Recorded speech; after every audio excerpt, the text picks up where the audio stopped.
সুমুখে। আজ বিশ্ব ভালোবাসা দিবস এবং এই ভালোবাসা দিবসে ভালোবাসার মানুষগুলো কাছে থাকবে এটাই খুব স্বাভাবিক।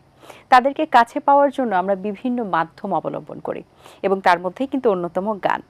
আপনারা হয়তো বুঝতে পারছেন আজকে আমাদের মাঝে গানের শিল্পী রয়েছেন যে দর্শক, এবং তিনি কিন্তু আপনাদের বেশ ভালোবাসার এবং ভালো লাগার একজন মানুষ, এবং সেই সাথে আমারও, যেহেতু আজ ভালোবাসা দিবস তাই আপনাদের জন্য এবং আমার জন্য স্পেশালি আজ উপস্থিত রয়েছেন সঙ্গীত শিল্পী কর্নিয়া। শুভ সকাল, ভালোবাসা দিবসের অনেক অনেক শুভেচ্ছা। কেমন আছো? খুব ভালো আছি, তোমাকেও ভালোবাসা দিবসের শুভেচ্ছা এবং অনেক অনেক ভালোবাসা। ও থ্যাংক ইউ সো মাচ। তোমাকে পেলেই যে এত প্রাণবন্ত ফিল করি, আসলে মনের মধ্যে একটা অন্যরকম ভালো লাগা কাজ করে ডেফিনেটলি, এবং স্পেশালি ভালোবাসা দিবসে তোমাকে পেয়েছি। এই কারণে তোমাকে অনেক অনেক থ্যাংক ইউ যে তুমি আমাদের সাথে আজ সময় দিচ্ছ। তোমার হয়তো ভালোবাসার মানুষকে বাদ দিয়ে শুরুটা আমাদের সাথে করছো। সো এই যে সকালবেলা তো আমাদের সাথে শুরু হলো, এখন পুরো দিনের কি কি প্ল্যানিং রয়েছে একটু জানতে চাই। যেহেতু সকালটা তোমাদের সাথে শুরু হয়েছে, মানে আমার অডিয়েন্স, ভালোবাসার মানুষগুলোর সাথে, পুরো দিনটা আসলে কেমন যাবে? ভালোবাসার মানুষ পাশে সবসময় থাকে। আমার মনে হয় প্রত্যেকটা দিনই আসলে ভালোবাসার দিন। স্পেশালি আমি কোনো মানে ডেকে কাউন্ট করি না। প্রত্যেকটা দিনই আমার কাছে ভালো লাগা, ভালোবাসা এবং খুব ইম্পর্ট্যান্ট। কারণ এক একটা সময় যখন যায় তখন খুবই ভয় লাগে আমার, মানে ইদানিং খুবই ভয় লাগে। সো প্রত্যেকটা দিন আমি চাই যে আমার সুন্দরভাবে, সুস্থভাবে, এইটা হচ্ছে সবচেয়ে বড় কথা, সুস্থভাবে হাসি মুখে যেন কাটে। আসলে ভালোবাসার জন্য কোনো দিনের প্রয়োজন হয় না, আসলে ভালোবাসা প্রতিদিনই বাসা যায় যদি ভালোবাসার মানুষ থাকে। আচ্ছা, এটা একটু সিক্রেটলি জানতে চাই যে কর্নিয়া আজ ভালোবাসার দিবসে সর্বপ্রথম কাকে উইশ করেছে বা কার কাছ থেকে সর্বপ্রথম উইশটা পেয়েছে? কর্নিয়া কখনো উইশ পায় না, বুঝে নিতে হয়। আমার জামাই বলে বুঝে নাও, বুঝে নাও। সো তার কাছ থেকে আমি কোনো দিনই আই লাভ ইউ শুনিনি, তোমাকে ভালোবাসি, তোমাকে বিয়ে করবো, এটা কখনোই শুনিনি। সত্যি, সিরিয়াসলি। তার হচ্ছে সবকিছু বুঝে নাও, এখন বুঝে নিয়েছি। আচ্ছা কর্নিয়া, এখন তো ভালোবাসা দিবস নিয়ে কি কোনো কাজ হয়েছে, বা এখন কাজের কেমন ব্যস্ততা চলছে? যেহেতু আমরা এখন একটু এই যে নির্বাচনমুখী কিছু কাজ নিয়ে অবশ্যই কিছু ব্যস্ততা ছিল, কাজ কিছুটা স্থবির ছিল। এখন কি পুরোদমে কাজ আবার শুরু করছো কিনা, বা সামনে তো ঈদও আছে, সো কি প্রিপারেশন চলছে তোমার? সত্যি কথা বলতে আমাদের বেশ কয়েকটা প্রোগ্রাম আসলে ঈদের আগ মুহূর্তে অনেক চাপ ছিল, স্টিল মানে ভালোইভাবেই ছিল। আর যেহেতু নির্বাচন পড়ে গেছে, তো এবার আসলে ভ্যালেন্টাইন আসলে আমরা ওভাবে করছি না, বাট ঈদকে টার্গেট করে আমাদের প্ল্যানিং কিছু আছে। সো ঈদটাকে ঘিরে নিয়ে দেখা যাবে যে অডিয়েন্সের জন্য খুব সুন্দর সুন্দর গান অলরেডি আমি মেক করে রেখেছি। তো ইচ্ছা ছিল এবার ভ্যালেন্টাইনের দেওয়ার, বাট যেহেতু একটু সেনসিটিভ, তো সবাই আসলে বেশি সিরিয়াস আসলে পরিস্থিতি নিয়ে একটু সংশয়ের মধ্যে আছে যে আসলে কি হচ্ছে বা কি। যাই হোক, আমরা এটা আরো আগামীতে কাটিয়ে উঠতে পারবো এবং পুরোদমে তুমি কাজে আসবে এবং আমাদেরকে ভালো ভালো গান উপহার দিবে অবশ্যই। সো আমরা আরো আলোচনা করব, কিন্তু ভালোবাসা দিবস উপলক্ষে একটি গান না শুনে নিলে কিন্তু আসলে জমছে না আজকের আয়োজন। ভালোবাসা যেহেতু কথাটা আছে, তো যেই গানটার ভেতর ভালোবাসা কথাটা আছে সেই গানটা আমি করতে চাচ্ছি। ঠিক আছে। আসিফ আকবর ভাইয়ের সাথে আমি একটা গান করেছিলাম, কি করে তোকে বোঝাই। সো ভালো প্রিয় মানুষটাকে বোঝানোর উপায়টা আসলে গানে গানেও হতে পারে, যেটা তুমি আসলে ভাইয়াকে বোঝাতে চাও, একটু বলো। সো গানে গানে আমি আমার অডিয়েন্সকে বোঝাতে চাই। সো গানটি লিখেছেন হচ্ছে মেহেদী হাসান লিমন এবং সুর করেছেন নাজির মাহমুদ ভাই, এবং মুশফিক লিটু ভাই হচ্ছে কম্পোজিশন করেছে, আর এটা ধ্রুব মিউজিক স্টেশন থেকে বের হয়েছিল। জানি না তো কি করে তোকে বোঝাই, ভালোবাসা বলে কি আর বোঝানো যায়, এত কাছে আছি তবু মানে না হৃদয়, যত ভালোবাসি তোরে কমই মনে হয়, হতে পারিস তুই বন্ধু আমার, বাসবো ভালো তোকে করে বোঝা, তোর মতো কিছু লাগে না ভালো, অনুভবে তুই সুখের আলো, তোকে নিয়ে মনে আমার জাগে সংশয়, যত ভালোবাসি তোরে কমই মনে হয়। বাহ, চমৎকার। অসংখ্য ধন্যবাদ। তো আজ ভালোবাসা দিবসে তোমাকে পেয়েছি, একটু তোমার লাভ স্টোরি সম্পর্কে একটু জানতে চাই। আমরা জানি যে মিউজিশিয়ান নাবিল সালাউদ্দিন ভাইয়ের সাথে তোমার সংসার, যেটি তুমি শুরুতে বলছিলে। সো কিভাবে তোমাদের আসলে, এটা কি লাভ ম্যারেজ, অ্যারেঞ্জ ম্যারেজ, কতদিনের আসলে কিভাবে ভালোবাসার আদান প্রদানটা হলো, এবং স্পেশালি ভালোবাসা দিবসে কি ভাইয়া যদিও আনরোমান্টিক কথা শুনে বোঝা গেল, তারপর তুমি কি কোনো গিফট দাও কিনা বা ভাইয়া কোনো গিফট দেন কিনা? আচ্ছা, প্রথমত ওর সাথে আমার কোনো অ্যারেঞ্জ ম্যারেজ ছিল না, এটা লাভ স্টোরি ছিল। বাট 3 বছর প্রেমের মধ্যে যেটা ছিল যে আমরা দুজনে যেহেতু একসাথে মিউজিক করতাম, একসাথে সব ওঠা বসা, শোতে যাওয়া আসা, অ্যান্ড এভরিডে দেখা, কেউ বুঝতে পারতো না যে আমরা প্রেম করছি। সবাই দেখতো যে খালি খুনসুটি হচ্ছে, কি ব্যাপার কি হচ্ছে, আম্মাও বুঝতো না, ঠিক আছে।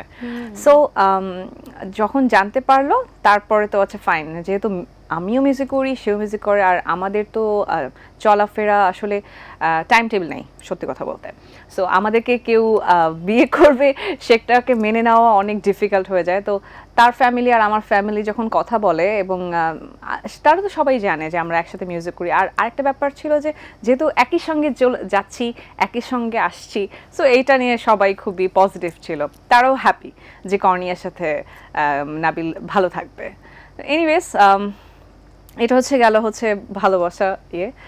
আর আরেকটা তুমি কি জানি কোশ্চেন করছিল যে গিফট। গিফট আমি গিফট তাকে দিয়ে কোনোদিন মজা পাই নাই। কেন মজা পাই নাই মনে হয়, লাইক আমি তোমাকে বলি, আমি যখন প্রথম তাকে মানে একটা বার্থডে উইশ করতে গিয়েছি, তার জন্য আমি খুব সুন্দর করে কেক টেক রেডি করে, বেলুন টেলুন রেডি করে, একটা মনে করে যে সুন্দর একটা ভালো একটা কি বলবো 3 স্টার একটা হোটেলের মধ্যে আমি খুব সুন্দর একটা রেস্টুরেন্টের মধ্যে অর্গানাইজ করে রেখেছি। কিন্তু সে ওই মনে করো যে ফর এক্সাম্পল দোতলায় যেতে হবে আমাকে, ওইটার জন্য আমি আগে থেকে কিন্তু বলে রেখেছি এরকম রেডি করে রাখতে। দোতলায় সব রেডি করলাম, সে 3 তলায় যাবে আজকে। আমি বলছি কেন আজকে ওখানে যাব না, আজকে আমরা মনে করো জাপানিজ খাবো না, আজকে আমরা থাই খাবো, তো ওখানেই যেতে হবে। সে কোনোভাবে কোনো কথা শুনবে না এবং খুব রেগে উঠলো, কেন না ওখানেই যাব। পরে আমি বলছি ভাই আর বাদ দেন, আপনারা নামেন, উপর থেকে নিচে নামান, কেকটা জাস্ট নামান, তারপর কেকটা কাটাকাটি করি। আগে বলবা না, আমি আগে বলবো না, সারপ্রাইজ কই থাকবে। সো এইভাবে হচ্ছে তার আমার সারপ্রাইজ দিতে হয়। আমরা দুজনেই বলে উঠেছি সারপ্রাইজ করি। ছেলেরা মনে হয় আসলে বোঝে না, মন বুঝে না, আসলে বুঝি না আমি আসলে। এই জন্য ছেলেরা বলে যে নারী কি চায়, এটাই চায়, এটাতে বুঝে না। আচ্ছা, আমরা এত এত ডিটেইল সিরিয়াসে চলে যাচ্ছি, আমরা গসিপিং এ চলে যাচ্ছি, মেন্স গসিপিং। আচ্ছা, এবারে একটু গান নিয়ে আরেকটু কথা বলতে চাই যে তোমার ক্যারিয়ারে অনেক সুন্দর সুন্দর গান এবং ধামাকাদার, যেটা আমি প্রত্যেকবারই তোমাকে ইন্ট্রোডিউস করার সময় বলি যে আসলে কর্নিয়া মানেই ধামাকা, এবং প্রত্যেকটা গানই যেন দর্শক শ্রোতার মন জয় করে, এবং তোমার সেখানে দুর্দান্ত পারফরমেন্স থাকে এবং তোমার প্রাণবন্ত হাসি সব কিছু মিলিয়ে। তো তুমি যখন একটা কাজ হাতে নাও বা একটা গান হাতে নাও, তখন গানগুলো কি চিন্তা করে তুমি নাও, এবং সিলেকশনগুলো কি, এখন যেহেতু তোমাদের দুজনের টোনাটুনির সংসার, ভাইয়াও কি এখানে কোনো সাপোর্ট দেয় বা হেল্প করে কিনা চুজিংয়ের ক্ষেত্রে? এবং সেক্ষেত্রে তুমি যেহেতু বাইরে আউটগোয়িং অনেক স্টেজ শো করছো, বিভিন্ন ইন্টারন্যাশনাল লেভেলে তুমি বাংলাদেশকে রিপ্রেজেন্ট করছো, এই ক্ষেত্রে তার সাপোর্ট, যেহেতু ভাইকে আমরা আজকে পাচ্ছি না, এই কারণে তোমাদের যে লাভিং ব্যাপারটা আরেকটু জানতে চাই আসলে, যে কি ঘটে কাজের মাধ্যমে, সেটা কিভাবে প্রকাশ পায়? আলহামদুলিল্লাহ, এই ক্ষেত্রে আমি সত্যিই খুবই লাকি মনে করি, কারণ নাবিলের একদম 200% সাপোর্ট পাই আমি। এবং সে আমার মানে লাইফে যখন প্রথম আসার পর থেকে আমার মিউজিক যে ডেভেলপমেন্ট, আমার আগে যে সাউন্ড ছিল, আমরা 5 জন মিউজিশিয়ান ছিলাম তখন, পারকাশন দিয়ে। তো এখন আমরা 5 জনই আছি, বাট সাউন্ড ইঞ্জিনিয়ার অ্যাড হয়েছে আর একটা পারকাশন বাদ হয়েছে, কারণ এই বাকি যে টেকনিক্যাল ব্যাপারগুলো এগুলো সবই নাবিল দেখে। অ্যান্ড সাউন্ডটা অনেক বেশি বোল্ড হয়েছে অ্যান্ড অনেক স্ট্রং হয়েছে। সো গানের সিলেকশন বলো, আবার নতুন কিছু যখন করি সেক্ষেত্রে আমি ওকে সবসময় শোনাই, অ্যান্ড ওর যখন ভালো লাগে বলে দেবে যে হ্যাঁ ভালো লাগছে, আর যখন ভালো লাগে না এরকম আর কি করবে, স্কিপ ইট। তো তার কথা আমি সবসময় চেষ্টা করি যে শোনার জন্য, কারণ যেহেতু সেও নিজে অনেক আগে থেকে সিনিয়র একজন মিউজিশিয়ান এবং সে ব্যান্ড করে এসেছে, সাবকনশিয়াস আর্ট ওনাদের মানে বড় বড় আর্টিস্টের সাথে কাজ করেছে। সো আমি তাকে একটু অবশ্যই করি যে ঠিক আছে এই জিনিসটা করা যাবে না। আর আরেকটা ব্যাপার হচ্ছে ফিউচারে বা আমাকে অনেক ঊর্ধ্বে আসলে দেখতে চায়। বাহ। যে জিনিসটা আমার কাছে Wow. আসলে খুবই আমি অনেক feel করি good. ইন্সপিরেশন, এই সাপোর্টটা পাওয়াটা আসলে একটা ব্লেসিং। হ্যাঁ, অ্যান্ড যে- ইন্টারন্যাশনালি কিভাবে রিপ্রেজেন্ট করব, লাইক আমার আগে কিন্তু কোনো প্রোমো ছিল না স্টেজ ওঠার সময়। তখন বাংলাদেশেরও অনেকেই অনেক অনেক সিনিয়র আর্টিস্টদেরও প্রোমো ছিল না, বাট আমার প্রোমোটা দেখার পর ও মাই গড, আমি দেখেছি অ্যান্ড আমার ইন ইয়ার আমি যখন ইউজ করতাম তখন অনেকেই ইউজ করতো না, আমার নিজস্ব মাইক্রোফোন আমি যখন ইউজ করতাম তখন অনেকেই করতো না। তো এই যে ব্যাপারগুলো সবই নাবিল আসলে আমাকে সাপোর্ট করেছে। বাহ, I'm খুব blessed. ভালো। আচ্ছা, এই যে ভালোবাসা দিবসে কি ভাইয়ার উদ্দেশ্যে কোনো গান কি বলতে চাও কিনা, গাইতে চাও কিনা, মানে ভাইয়াকে ডেডিকেট দর্শকদের উদ্দেশ্যে আর কি? আমার দর্শকের জন্য ভাই এবার একটি গান শুনতে চাই আসলে তোমার কণ্ঠে। সবই গান। ভালোবাসার মানুষ তো তুমিও আমার হ্যাঁ, হ্যাঁ। অনেক কাছের, কারণ আমি তোমাকে অনেক বেশি পছন্দ করি, তুমি জানো Thank সেটা। you. Yeah, of course. আমিও তোমাকে অনেক পছন্দ করি। সো আমার একটা গান লাস্ট ঈদে রিলিজ হয়েছিল, লাল জামদানি শাড়ি। আচ্ছা, লাল যদি এটা জামদানি না কিন্তু লাল তো। লাল তো হ্যাঁ, ভালোবাসার একটা okay. প্রতীক। সো এই গানটা আমি একটু গাইছি। ফুলে চন্দন ফোটা তোমার মুখটা চাঁদের আলো, ঘুম চোখে স্বপ্ন তোমায় দেখতে লাগে ভালো, চলে যায় অযথায় অন্তরটা, তুমি নাই কাছে তাই অভাবটা, এভাবেই চলে যাবে জীবন তাড়াতাড়ি, চাই না টাকা কাড়ি কাড়ি, লাল জামদানি শাড়ি তোকে আমায় দিন না, যাব না বাপের বাড়ি, চাই না টাকা কাড়ি কাড়ি, লাল জামদানি শাড়ি তোকে আমায় দিন না, যাব না বাপের বাড়ি। Wow. এই কর্নিয়া মানে যে এই যে একটা আঙ্গিকে গান গাও, এটাই কিন্তু দুর্দান্ত লাগে আসলে, এই যে তুমি এক্সপ্রেশনটা দিয়ে এত সুন্দর করে রিপ্রেজেন্ট করো। আচ্ছা, তো এই যে তুমি গান এত ভালো পারফরমেন্স করছো, এখন পুরো দমে কাজ করছো, মানুষের কিন্তু একটা লাইফের টার্নিং পয়েন্টের একটা জায়গা থাকে, যেটা তো আমরা জানি যে তুমি রিয়েলিটি শোতে ছিলে, সেখান থেকে তোমার লাইফের অবশ্যই একটা টার্নিং পয়েন্ট হয়েছে, এবং তারপর যে তুমি একটা গান, প্রথম যে গানটি তুমি গিয়ে হিট হয়েছো, এবং তারপর আস্তে আস্তে সবাই কর্নিয়া কর্নিয়া চিনেছে, এবং আস্তে আস্তে প্রত্যেকটা গান, এবং তুমি কিন্তু কাঁধে দায়িত্ব নিয়ে দায়িত্ব সহকারে প্রত্যেকটা গান সুন্দরভাবে চুজ করারও একটা ব্যাপার থাকে, যে সব গান কিন্তু ফেমাস হয় না, কিন্তু তোমার প্রত্যেকটা গানই কিন্তু দর্শক শ্রোতার মিলিয়ন বিলিয়ন ভিউ হয়েছে এবং হচ্ছে।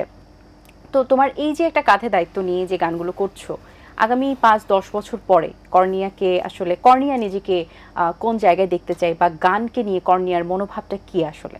কর্নিয়া নামেই পরিচিতি হতে চাই।